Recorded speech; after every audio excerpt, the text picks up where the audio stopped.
यह कहानी सिर्फ एक राजा की नहीं है। ये कहानी है एक ऐसे बालक की जिसके पास ना सेना थी न धन, लेकिन उसके पास था एक सपना। एक ऐसा सपना जो पूरे भारत को एक करने वाला था। प्राचीन भारत, जहां हर राज्य अपने लिए लड़ रहा था और जनता सत्ता के नीचे पिस रही थी। चंद्रगुप्त का जन्म रहस्य से भरा हुआ है।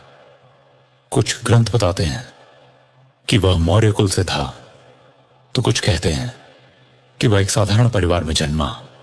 उसकी मां ने उसे बचपन में ही सिखा दिया था, बेटा, दुनिया कमजोरों के लिए नहीं होती।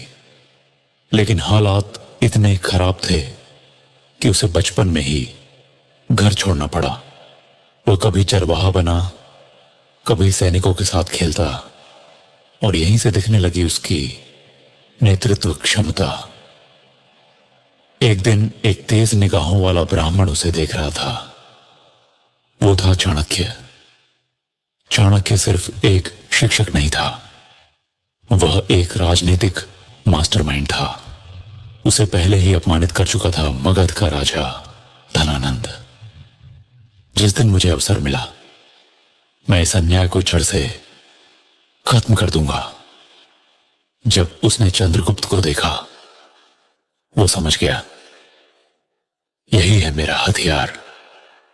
चंद्रगुप्त को सिखाया गया तलवार चलाना, घुड़सवारी, युद्ध रणनीति।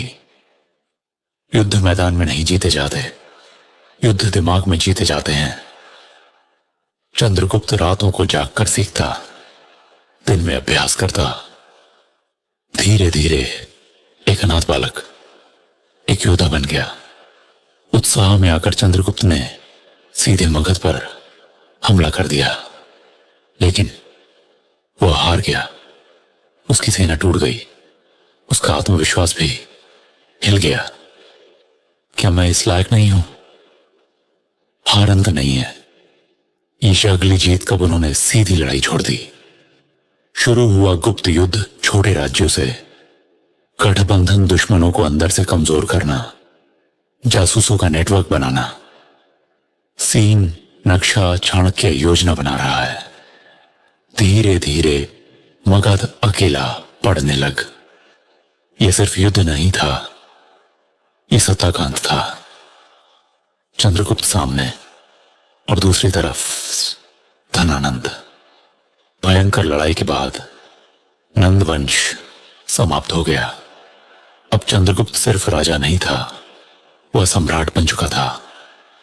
उसने एक मजबूत प्रशासन बनाया, कर व्यवस्था, विशाल सेना, गुप्तचर विभाग, और पहली बार भारत का बड़ा हिस्सा एक झंडे के नीचे आया। अब सामना हुआ सेल्यूकस निकेटर से। कठिन युद्ध हुआ, लेकिन अंत में जीत चंद्रगुप्त की हुई। संधि हुई और सीमा अफगानिस्तान। इतनी शक्ति के बाद उसने सब छोड़ दिया। उसने जैन धर्म अपनाया और साधु बन गया। यही असली महानता थी। जिसने दुनिया जीती, उसने खुद को भी जीत लिया। यही है चंद्रगुप्त मौर्य।